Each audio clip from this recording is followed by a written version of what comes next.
আসসালামু আলাইকুম। সবাই কেমন আছেন? আশা করি সবাই আল্লাহর রহমতে ভালো আছেন। আমিও আপনাদের দোয়ায় ও ভালোবাসায় আল্লাহর রহমতে ভালো আছি। আজকে আমি যখন মানে ফার্স্ট ঢাকা আইসা কাজ শুরু করি ২০০৮ সালে। ২০০৮ সালে তখনে Dhaka mess Dhaka mess Doleshwar Dhaka mess একটা ঢাকা মেসের ওই সাইডে একটা গার্মেন্টস ছিল। গার্মেন্টস না, সেটা জুতার ফ্যাক্টরি সিভিক। হ্যাঁ, ঢাকা মাছ একটা এবার একটা জুতার ফ্যাক্টরি ছিল, সেইখানে কাজ করতাম। সকাল ৮টায় যেতাম, রাত্র ৮টায় ছুটি হইতো। সেখানে কোনো ওভারটাইম ছিল না, মাত্র ১২০০ টাকা হাজিরায় আমি কাজ করছি। সেখান থেকে আমার পথ চলা শুরু। এরকম করতে করতে ১ মাস ২ মাস করতে করতে সারাদিন দাঁড়ায় কাজ করতে হতো, বসতে পারতাম না। খালি বসার সময়টা ছিল, যে টাইমটা লাঞ্চের টাইম ছিল বা দুপুরে খাওয়ানোর যে টাইমটা ছিল সেই টাইমটা। তারপর ৪-৫ মাস করলাম কষ্ট করে। তারপর দেখি এখানে আর কাজ করলে, এটা হলো ২০০৭-এ। ২০০৭-এ আমি যখন তখন কাজ করি অক্টোবর, নভেম্বর, ডিসেম্বর, এই ৩-৪ মাস কাজ করছি ওইখানে। তারপরে একটা হাঁটতে হাঁটতে একদিন বলছি যে একটা গার্মেন্টসে কি ঢুকা যায় কিনা। ঢাকা মাছ একটা সিভিক্স গার্মেন্টস আছিল, ওইখানে গেছি। তো ওখানে ১৬৬৫ টাকা বেতন। ওখানে আমার বয়সও কম ছিল, তখন আমাকে নিবে না। কাজ দেখে তাদের পছন্দ হয়েছে, কিন্তু তাদের যে একটা রুলস আছে, এই রুলস এর মধ্যে আমি পড়ি না, যেহেতু আমার বয়স কম, সেজন্য নিবে না। আচ্ছা, ভালো কথা।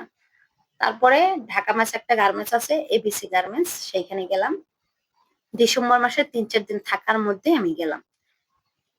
তখন ওইখানে দারোয়ান বলল যে, আপা এখন তো ৩-৪ দিনের লোক নেবে না, জানুয়ারি মাসের ১ তারিখ যদি আসেন নিতে পারবেন। এটা হইলো ২০০৭-এর কথা। ২০০৮-এ ফার্স্ট জার্নি হইলো, ওইটা হইলো তো জুতার ফ্যাক্টরি গার্মেন্টস এর। ২০০৮ সালে জানুয়ারি মাসের ১ তারিখে আসলাম। হয়তো কপাল ভালো ছিল দেখা নিয়ে নিছে। তারপরে জিজ্ঞেস করছে তোমার বয়স কত? আমার বয়স যা ছিল তাই বলছি। তারপর বলছে যে তুমি তো ছোট, কাজ করতে পারবে না। বলছি স্যার আমার পেটে খিদা আছে, আপনি কাজটা দিয়েই দেখেন না। কেন আমার পেটে যখন খিদা আছে, আমি কিন্তু আমার খাওয়ানটা জোগাড় করতে গেলে কিন্তু আমার কাজটা করতে হবে। পরে বলছে তোমার বাড়ি কই? বললাম বরিশাল। আর কিছু জিজ্ঞেস করে নাই।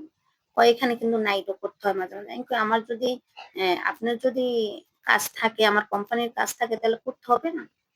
তাই কথা শুইনা মালিকে না, ওইখানের যে জিএম, সে পিএম বলেন জিএম বলেন, সে মুখের দিকে তাকাই রয়েছে। তাকায় থাকার পরে সে বলল আচ্ছা যাও তুমি কাজ করো।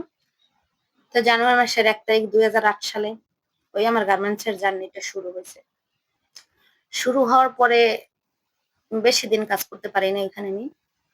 ৫ মাস কাজ করার পরে আমার বিয়ে হয়ে যায়। ২০০৮ সালের মে মাসের ১৭ থেকে আমার বিয়ে হয়ে যায়।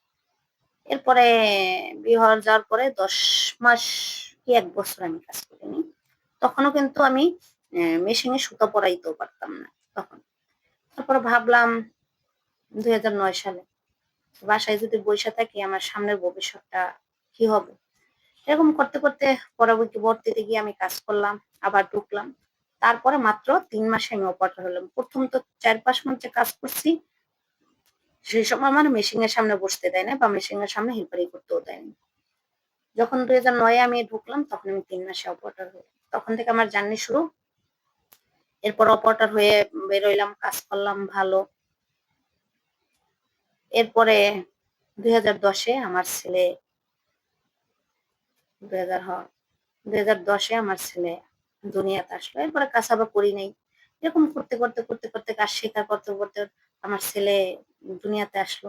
এরপর আবার আমার ছেলেকে রাইখা ১.৫ বছরের রাইখা আবার কাজ করা শুরু করলাম। আসলেই মেয়ে বলেন আর ছেলে বলেন, তার জীবনে কষ্ট থাকবেই। কষ্ট যখন না বুঝতে পারবেন তখন আপনি কিছু করতে পারবেন না। যখন কষ্টটা অনুভব করতে পারবেন তখনই। এখন আমি এই কষ্টটা অনুভব করতে পারছি দেখে আমি কিন্তু কাজ করি, যে আমারও কিছু চাহিদা আছে, ফ্যামিলিরও কিছু চাহিদা আছে। সেগুলো একা আমার হাসব্যান্ড পূরণ করতে পারবে না। সেগুলা আমারও পূরণ করা দরকার, আমার হাজবেন্ডেরও পূরণ করা দরকার, একা কেন পূরণ করবো? ঠিক আছে, তো আমার কথাগুলো বাড়াইলাম না। যদি আমার কথাগুলো ভালো লাগে থাকে লাইক কমেন্ট শেয়ার দিয়ে পাশে থাকবেন। ভালো থাকবেন। আল্লাহ হাফেজ। আসসালামু আলাইকুম।